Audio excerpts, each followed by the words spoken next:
alle sammen, og velkommen tilbage til vores kanal. I dag bliver en ny og spændende ting på vores kanal. For i går, der modtog jeg de her børster, som jeg bestilte på eBay for omkring 50 kroner.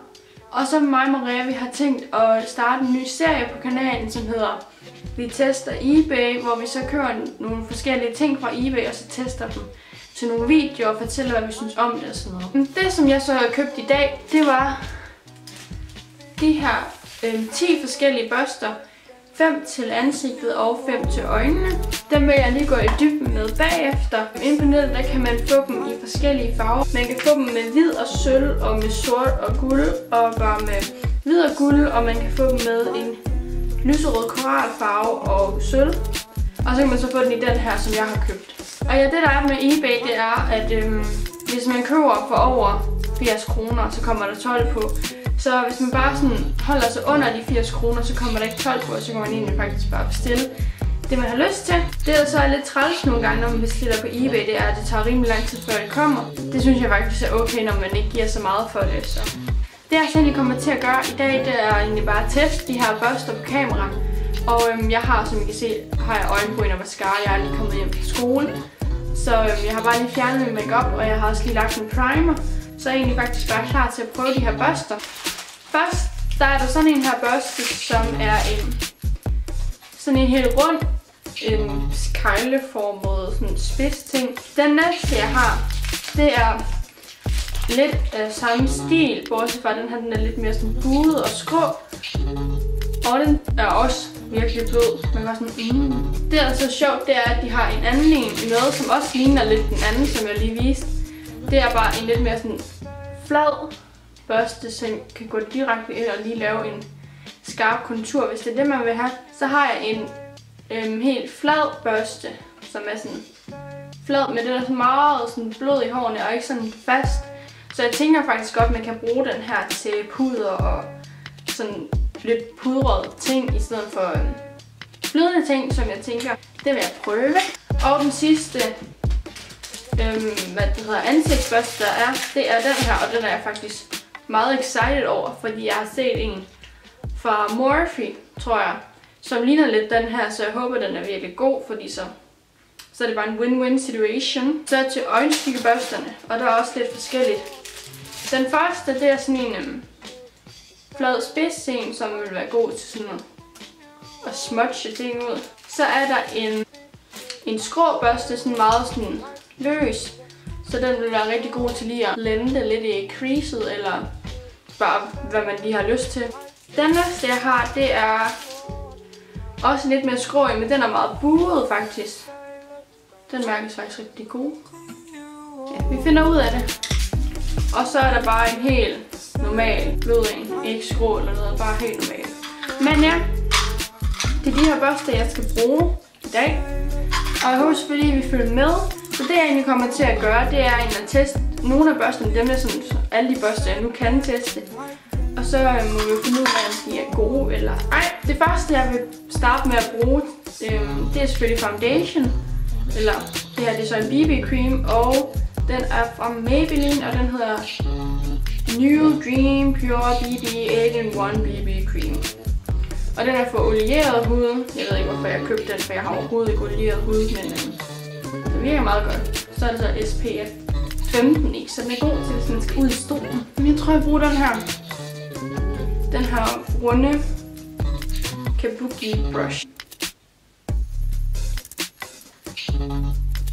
Wow, den er faktisk rimelig god.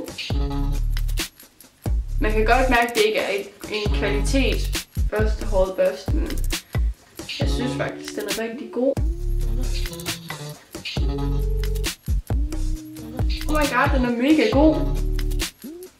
Ej, hvor fedt. Den er rigtig god, den her børste. Meget begejstret. Nu håber jeg bare, at de alle sammen er virkelig gode. Så skal vi vælge til noget concealer. Og der kommer jeg til at bruge 2 concealer i dag. De er begge to fra Maybelline Fit Me. Den her, den er i farven 10, som I kan se, den er meget mørkere end den her. Og den kommer sådan til at dække mine urenheder. Og jeg kommer til at bruge den her i 15 til under mine øjne for at lysne op. Så tror jeg, jeg vil bruge den her, fordi den er jeg er meget spændt på. Så let's try it.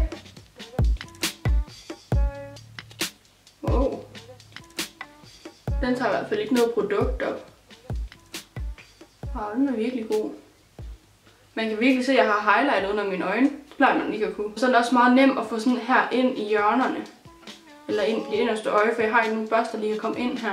Så jeg tror, at vi lægger noget kontur. Yes, og der har jeg den her Chanel Soletan de Chanel, som jeg overhovedet ikke bruger. Jeg bruger den aldrig, som I kan se. Jeg købte den sidste sommerferie eller sådan noget.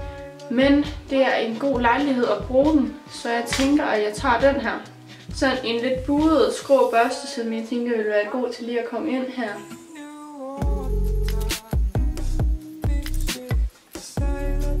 Og det er den her bronzer, den gør. Jeg ved ikke, om jeg sagde, den lagde kontur, men det gør den ikke. Den varmer lidt mere sådan ansigtet op. Det jeg sådan nok måske synes, nu er jeg svaret rimelig kritisk, det er, at jeg synes måske, den godt kunne komme sådan lidt sådan mere ind. Jeg synes bare, den ikke sådan tager ordentligt fat. Den blender fint, der er ikke noget der, og den er faktisk rigtig god. Så putter jeg også lige lidt op i min pande. Eller mine tændinger. Så tager jeg bare lige min foundation børste, så gør jeg den bare lige lidt mere sharp. Så tænker jeg, at vi tager noget highlighter. Og der har jeg heldigvis lige en creme fra MAC i farven Hush, og den er virkelig også flot, sådan en fersken gylden en. Så det er med at bruge alle de børster, jeg nu kan. Den her gå. Vi må prøve. Igen, den her børste gør det faktisk rigtig godt. Det er ikke fordi den er for stor eller noget. Jeg kan faktisk rigtig godt lide det her. Det blev faktisk virkelig flot. Tænker jeg lige at tage den her øjenskyggebørste. Og så putter jeg lige lidt highlight under mine øjenbryn. Så der, fordi jeg gerne vil bruge de fleste af børsterne, så sætter jeg lige mit ansigt med den her Mineral, skal lige se hvad det er. MAC Mineral Skin Finish i farven Medium. Så tager jeg den her børste, faktisk simpelthen bare sådan helt flad ind. Den er faktisk meget blød, så jeg tænker, at man godt kan bruge den til puder. Jeg tror faktisk, den vil være rigtig god til, hvad det hedder, puder foundation, hvis man ikke vil have foundation på, men bare puder og sådan noget. Og så til øjenskygge, hvor jeg kommer til at bruge min Naked 3 palette med de her rigtig flotte sommerlige farver. Jeg bruger faktisk aldrig den her palette, så jeg tænker, at det var en mulighed for at bruge den i dag. Jeg starter med at bruge sådan en rund børste her, og så tager jeg den farve, der hedder Limit, som er sådan den der farve. Og jeg tror, jeg mixer den lidt med den der, som hedder Nuna.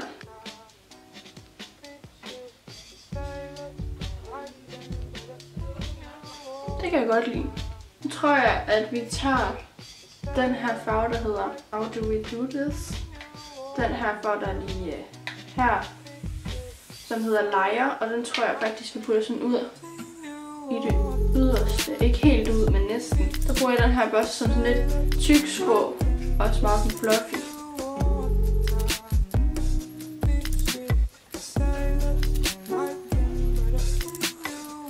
Så tager vi den her børste, jeg ikke har brugt før. Og så tager vi den her guldfarve, fordi den er mega flot. Den putter vi på øjenlåget.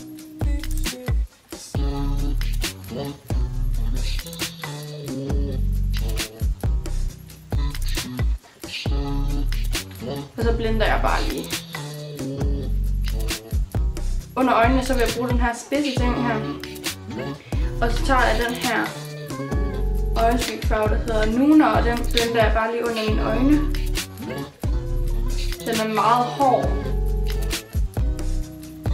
Jeg er ikke så tilfreds med den her børste. Jeg synes simpelthen, den er alt for hård og stift.